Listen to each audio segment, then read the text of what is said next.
नमस्ते साथियों। हम लोग बात कर रहे हैं जैन धर्म की शिक्षाओं के बारे में और अब हम बात करेंगे त्रिरत्नों के बारे में। कर्म बंधन से मुक्त होने के लिए जैन धर्म त्रिरत्नों के अनुशीलन और उनके अभ्यास की शिक्षा देता है। ये त्रिरत्न है सम्यक दर्शन, सम्यक ज्ञान और सम्यक चरित्र। इन त्रिरत्नों को जैन धर्म में मोक्ष प्राप्ति का मार्ग कहा गया है। यह कहा गया है कि सम्यक दर्शन ज्ञान चरित्राणि मोक्ष मार्ग। अब ये त्रिरत्न कौन से हैं, इन पर थोड़ी सी हम चर्चा करेंगे। पहला त्रिरत्न है सम्यक दर्शन। तो सम्यक दर्शन से अर्थ है यथार्थ ज्ञान के प्रति श्रद्धा होना, यानी दूसरे शब्दों में कहें तो जैन दर्शन के 7 तत्वों में विश्वास रखना। और वो 7 तत्व कौन से हैं? हमने बात की थी कि जैन धर्म के अनुसार मनुष्य को बंधन में डालने वाले 8 प्रकार के कर्म होते हैं। ज्ञान अवर्णीय कर्म, यानी वे कर्म जो ज्ञान को ढक देते हैं। दर्शन अवर्णीय कर्म, यानी वे कर्म जो सही दृष्टि को बाधित कर देते हैं। मोहनीय कर्म, यानी वे कर्म जो मोह एवं भ्रम में डाल देते हैं। वेदनीय कर्म, अर्थात वे कर्म जो तीव्र सुख दुख का कारण बनते हैं। नाम कर्म, अर्थात वे कर्म जो मनुष्य की शारीरिक पुष्टि करते हैं। गोत्र कर्म, यानी वे कर्म जो मनुष्य के किसी परिवार विशेष में जन्म का कारण बनते हैं। आयुष्य कर्म, यानी वे कर्म जो मनुष्य की आयु निर्धारित करते हैं। और अंतराय कर्म, यानी वे कर्म जो सत्कार्यों में विघ्न या बाधा डालते हैं। तो जैन दर्शन का यह मानना है कि सम्यक दर्शन का मतलब है ज्ञान के प्रति श्रद्धा, यानी जो जैन दर्शन में तत्व बताए गए हैं उनमें विश्वास रखना। दूसरा त्रिरत्न है सम्यक ज्ञान। सम्यक ज्ञान का अर्थ है सत्य का दोष रहित एवं असंदिग्ध ज्ञान, अर्थात जीव और अजीव के वास्तविक स्वरूप का पूर्ण ज्ञान होना, यह सम्यक ज्ञान है। तीसरा त्रिरत्न है सम्यक चरित्र, अर्थात सम्यक चरित्र का अर्थ नैतिक आचरण से है। इसके अंतर्गत 5 महाव्रतों के पालन की शिक्षा है। अब ये 5 महाव्रत कौन से हैं, इनको भी जरा हम लोग समझें। जैन दर्शन में पंच महाव्रत की बहुत ही महिमा है और ये 5 महाव्रत हैं। नंबर 1 अहिंसा, नंबर 2 सत्य, नंबर 3 अस्तेय यानी चोरी नहीं करना, नंबर 4 अपरिग्रह यानी संचय नहीं करना किसी वस्तु का, और नंबर 5 ब्रह्मचर्य। यहां महत्वपूर्ण बात यह है कि महावीर स्वामी से पहले ये 4 महाव्रत अस्तित्व में आ चुके थे और महावीर स्वामी ने इनमें 5वां महाव्रत यानी ब्रह्मचर्य को भी जोड़ा। अहिंसा यानी सभी जीवों के प्रति मन, वचन तथा कर्म से संयमपूर्ण व्यवहार, यह अहिंसा है। जैन दर्शन में, जैन धर्म में अहिंसा के प्रति विशेष आग्रह है। सत्य यानी हमेशा ऐसी वाणी बोलनी चाहिए जो सत्य और मधुर हो। अस्तेय यानी बिना अनुमति के किसी की भी वस्तु को ग्रहण नहीं करनी चाहिए और न उसकी इच्छा ही करनी चाहिए। अपरिग्रह, जैन भिक्षुओं को किसी भी प्रकार का संग्रह नहीं करना चाहिए क्योंकि संग्रह से आसक्ति की उत्पत्ति होती है। और 5वां है ब्रह्मचर्य, यानी वासनाओं का मन, वचन तथा कर्म से पूर्ण परित्याग। ये 5 पंच महाव्रत जो हैं, इनका विधान जैन भिक्षुओं के लिए है। इन्हीं 5 व्रतों की कठोरता एवं अतिवादिता को कम करके इनका विधान जैन गृहस्थ अनुयायियों के लिए भी रखा गया है। और जब जैन गृहस्थ अनुयायियों के संदर्भ में बात करते हैं तो इन्हीं 5 महाव्रतों को पंच अणुव्रत के नाम से पुकारते हैं। अब अहिंसा क्या है, इसकी भी जरा हम लोग चर्चा करें। अहिंसा जो है वो जैन धर्म का मूल मंत्र है। पंच महाव्रतों में अहिंसा महाव्रत को सबसे बड़ा माना गया है। जैन धर्म के अनुसार प्राणी मात्र के प्रति मन, वचन और कर्म से किया गया कोई भी असंयमित व्यवहार हिंसा है। 10 वैलिक सूत्र के अनुसार पृथ्वी काय, वायु काय, जल काय, वनस्पति काय, अग्नि काय और त्रस जीव यानी चलने फिरने वाले इन 6 प्रकार के जीवों के प्रति संयमपूर्ण व्यवहार ही अहिंसा है। जैन धर्म के अनुसार हिंसा न स्वयं करनी चाहिए, न किसी से करवानी चाहिए और न ही हिंसा का किसी भी रूप में समर्थन करना चाहिए। कृत, कारित तथा अनुमत ये तीनों प्रकार की हिंसा सर्वथा वर्जनीय है जैन धर्म में। अहिंसा की पूर्ण एवं निरअपवाद अनुपालना के लिए जैन धर्म ने 5 नियमों का विधान किया है, जो इस प्रकार हैं। नंबर 1, इरिया समिति यानी संयम से चलना, जिससे मार्ग में कीट कीटाणुओं के दबने से हिंसा ना हो जाए।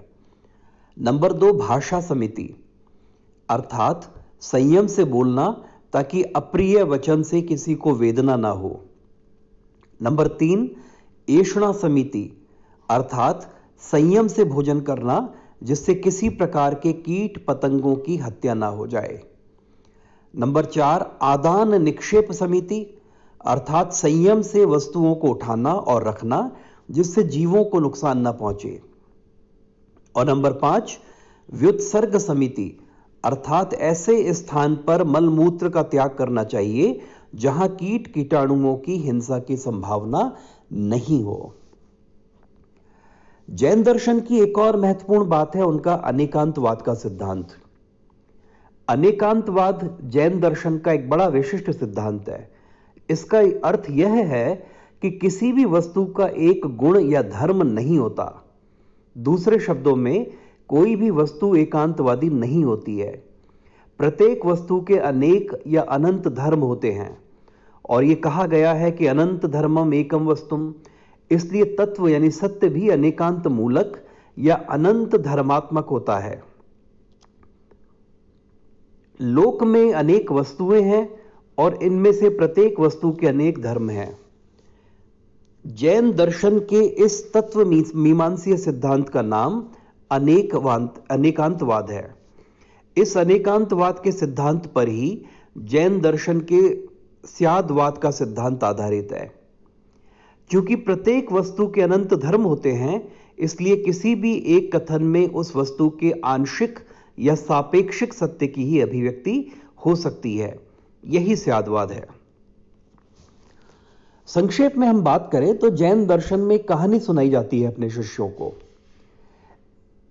एक ऐसी बस्ती थी जहां पर केवल अंधे लोग ही रहते थे। उस बस्ती में एक दिन एक हाथी आया और किसी व्यक्ति ने, जिसकी आंखें थी, उसने उन अंधे व्यक्तियों को बुलाकर एक एक करके उनको बुलाया और हाथी को डिस्क्राइब करने के लिए, हाथी का वर्णन करने के लिए उनसे कहा। तो वो जो नेत्रहीन व्यक्ति थे, एक व्यक्ति आया और उसने हाथी की सूंड को पकड़ा। तो उससे पूछा गया कि हाथी कैसा है। तो उस व्यक्ति ने बताया कि हाथी जो है एक पिलर की तरह, एक खंबे की तरह है। दूसरे व्यक्ति को बुलाया गया, उससे पूछा हाथी कैसा है, कैसा होता है हाथी। तो दूसरे व्यक्ति ने हाथी की पूंछ को पकड़ा और उसने जवाब दिया कि हाथी जो है वो एक रस्सी की तरह होता है। तीसरे व्यक्ति को बुलाया गया, उससे पूछा गया हाथी को स्पर्श करके बताओ हाथी कैसा होता है।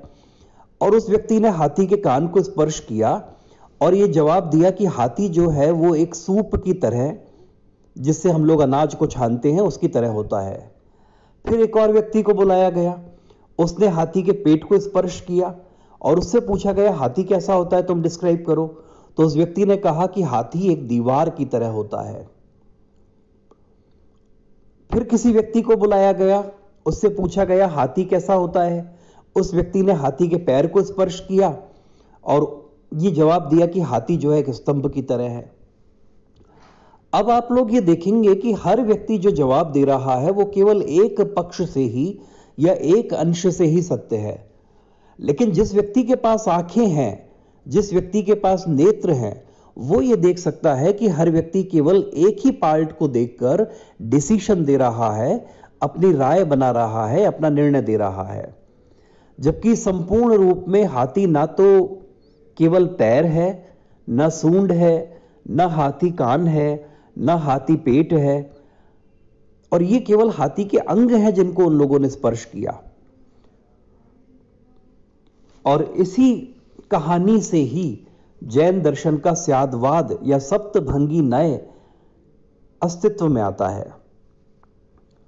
जैन दार्शनिकों की यह मान्यता है कि किसी वस्तु अथवा सत्य का स्वरूप इतना जटिल और सापेक्ष है कि उसके बारे में अलग अलग दृष्टिकोणों से प्रस्तुत मान्यताएं आंशिक सत्य ही हो सकती हैं, पूर्ण रूप से सत्य नहीं हो सकती।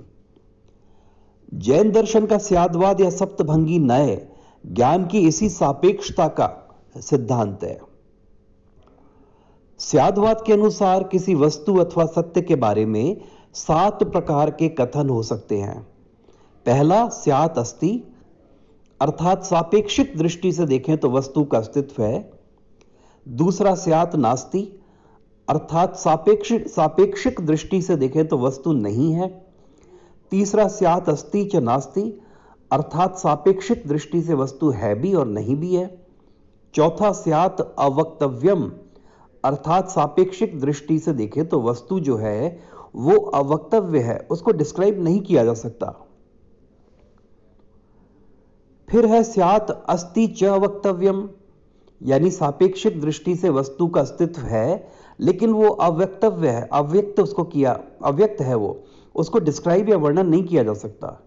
छठा है स्यात् नास्ति च अवक्तव्यम, अर्थात सापेक्षिक दृष्टि से वस्तु नहीं है और उसे वर्णन भी नहीं कर सकते।